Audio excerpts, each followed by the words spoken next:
lokasi Ka'bah itu juga ditentukan sama ular. Nih, kita buka dari Ibnu Katsir. Ini menarik untuk dibahas ya teman-teman. Ada dua hal yang di-highlight dalam video tersebut. Yang pertama, lokasi Ka'bah itu ditemukan oleh ular. Yang kedua, Hajarul Aswad berasal dari India. Oh ya, buku yang dijadikan referensi itu adalah buku terjemahan dari kitab Qasasul Anbiya karya Ibnu Katsir rahimahullah ta'ala. Di awal saya sangat berani mengatakan orang tersebut tidak paham apa yang dia baca. Padahal itu bentuknya sudah terjemahan ya, apalagi baca bahasa Arabnya saya yakin makin tidak paham. Dia berkesimpulan bahwa Ka'bah lokasinya ditemukan oleh ular. Padahal yang dia baca sendiri itu ada kata seperti ular.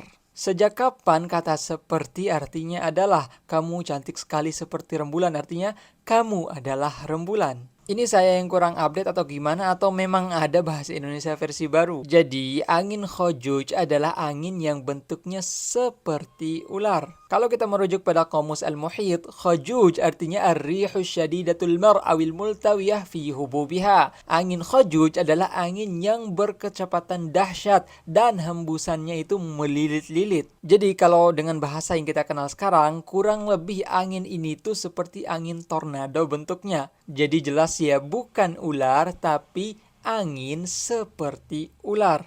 Yang kedua terkait Hajarul Aswad yang berasal dari India. Teman-teman, Ibnu Katsir sendiri dalam tafsirnya beliau menukil perkataan As-Suddi ketika menafsirkan Al-Baqarah ayat 38. Fahabatu wa nazala Adam bil Hind wa nazala ma'ahul Hajar Aswad. Nabi Adam turun di India dan turun bersamanya Hajar al. Sangat clear ya teman-teman.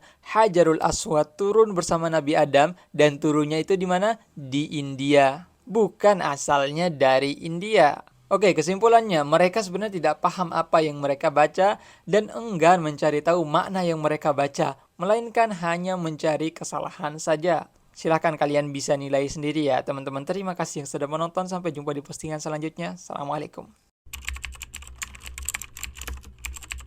Pendiri dari perintis ilmu tata bahasa Arab itu namanya Imam Sibawai.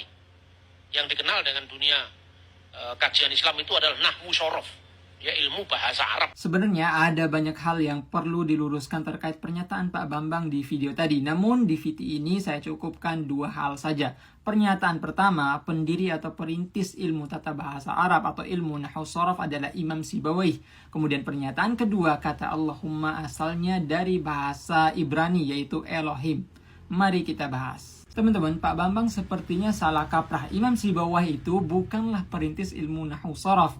Mungkin saking terkenalnya beliau dan kitabnya juga sering jadi rujukan utama, makanya dikira Imam Sibawah adalah perintisnya. Nyatanya bukan beliaulah. Buktinya banyak teman-teman. Di antaranya, beda pahamnya pakar bahasa Arab terkait perintis tata bahasa Arab hanya terfokus pada dua nama saja, yaitu Ali bin Abi Thalib dan Abul Aswad Ad-Du'ali yang notabene hidup 100 tahun lebih sebelum Imam Sibawai. Dan pendapat yang paling kuatnya adalah Ali bin Abi Thalib radhiyallahu taala anhu yang merupakan sepupu dari Rasulullah sallallahu alaihi wasallam. Dan di antara alasannya karena keresahan beliau terkait kesalahan berbahasa yang mulai nampak pada masyarakat Arab dan juga non-Arab yang masuk Islam pada saat itu yang berpotensi merusak pemahaman terhadap Al-Quran sebagaimana disebutkan oleh Al-Anbari. Bukti lainnya teman-teman, gurunya Imam Sibawai Al-Khalil ibn Ahmad Al-Farahidi sudah lebih dulu menulis tentang ilmu nahwu tersebut. Judul kitabnya Al-Jumal fin Nahwi. Kalau benar Imam Sibawai sebagai perintisnya, lalu kenapa ada kitab yang lebih dulu membahas tentang ilmu nahwu shorof sebelum kitabnya Imam Sibawai? Belum lagi terkait peristiwa diskusi Imam Sibawai dengan Imam Al-Kisai di Baghdad yang dikenal dengan Al-Mas'alah Az-Zanburiyah. Jadi pernyataan Pak Bambang tadi jelas sangat keliru ya teman-teman.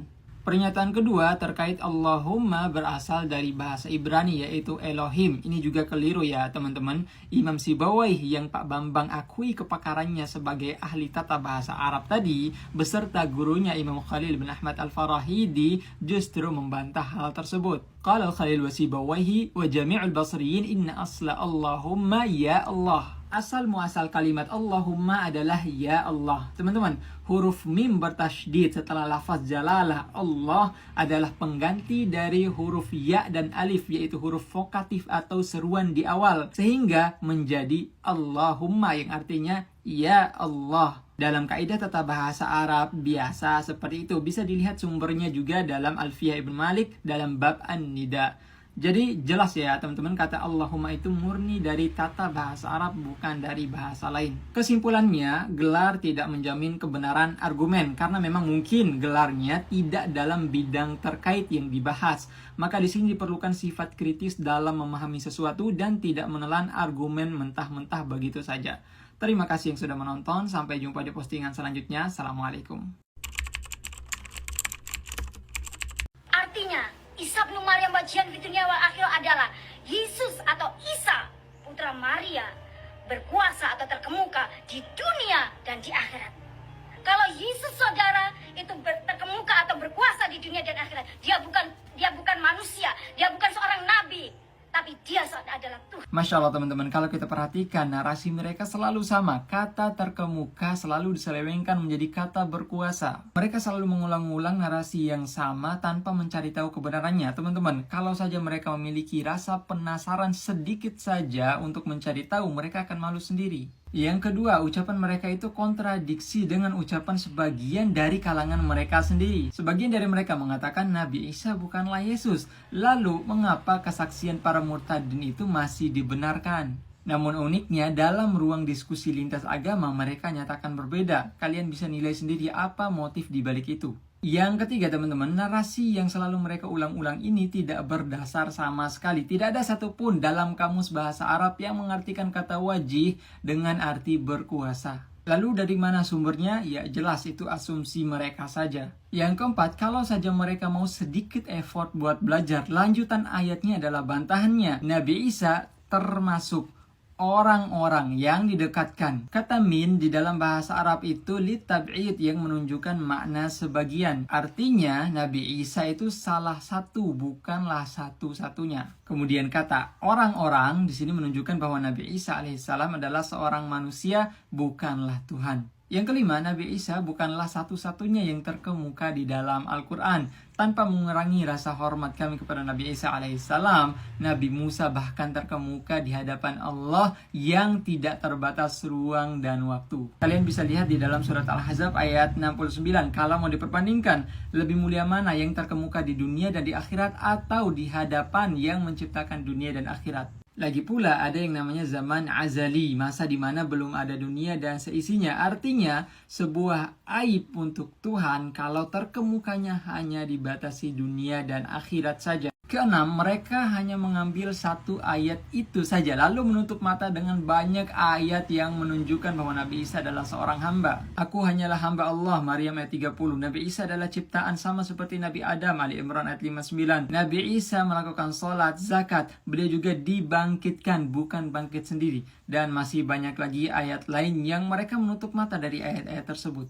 Kesimpulannya teman-teman, selalu terulangnya narasi seperti itu menunjukkan ada misi tertentu yang ingin mereka capai. Entah ingin menjauhkan orang-orang dari pemahaman yang benar terkait Islam atau mungkin nambah member. Namun perlu kita ketahui bahwa hal tersebut tidak berpengaruh sama sekali jika kita memiliki ilmu dan keimanan yang benar. Wallahu ta'ala alam. Terima kasih yang sudah menonton. Sampai jumpa di postingan selanjutnya. Assalamualaikum.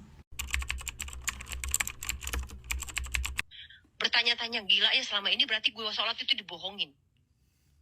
Lalu saya berpikir, berarti dalam sholat itu isinya kita cuma ngedoain Nabi Muhammad beserta para sanak saudaranya, beserta para sahabatnya.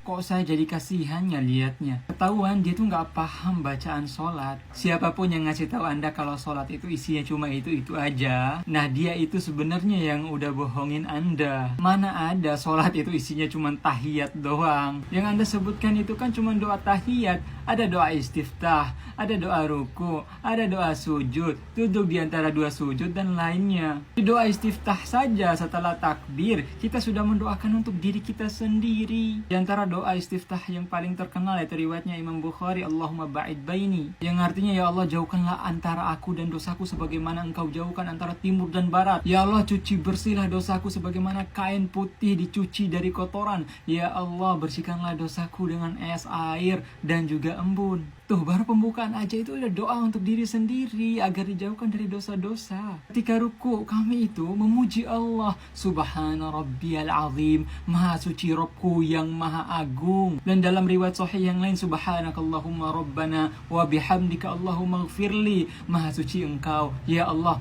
Rabb kami, pujian untukmu, ampunilah kami. Dan yang paling dahsyat ya teman-teman, bayangkan ketika kita sujud, bayangkan wajah kita, kepala kita letakkan di tempatnya kaki. Kita bersujud, bersimpuh di hadapan Allah Subhanahu wa taala, kemudian mengucapkan subhana rabbiyal a'la. Bayangkan, maha suci Rabbku yang maha tinggi. Ya Allah, apa enggak getar hati itu? Kita memuji Allah, mengakui kerendahan kita, mengakui bahwa kita hambanya yang lemah. Kita sujud minta ke Allah, Rabb yang maha tinggi. Jadi bohong sekali ketika ada orang yang mengatakan bahwa isinya sholat itu hanya memuji Nabi Sallallahu Alaihi Wasallam. Enggak, kita merendahkan diri sepenuhnya kepada Allah Subhanahu Wa Taala yang menciptakan alam semesta. Itu intisari dari sholat. Dan bahkan di dalam tahiyat pun yang isinya sholawat kepada Nabi Sallallahu Alaihi Wasallam, Allah Subhanahu Wa Taala akan sholawat kepada kita 10 kali, 10 kali lipat diganti oleh Allah Subhanahu Wa Taala. Sebelum salam lagi masih ada lagi doanya, doa berlindung dari 4 perkara, dari neraka jahanam, azab kubur, fitnah dunia dan setelah mati, dan juga fitnah dajjal. Jadi kesimpulannya, Anda yang sudah tertipu dengan diri Anda sendiri atau Anda tertipu oleh orang lain. Lagi pula kok nanyanya ke satu Habib doang gitu loh. Kenapa nggak cari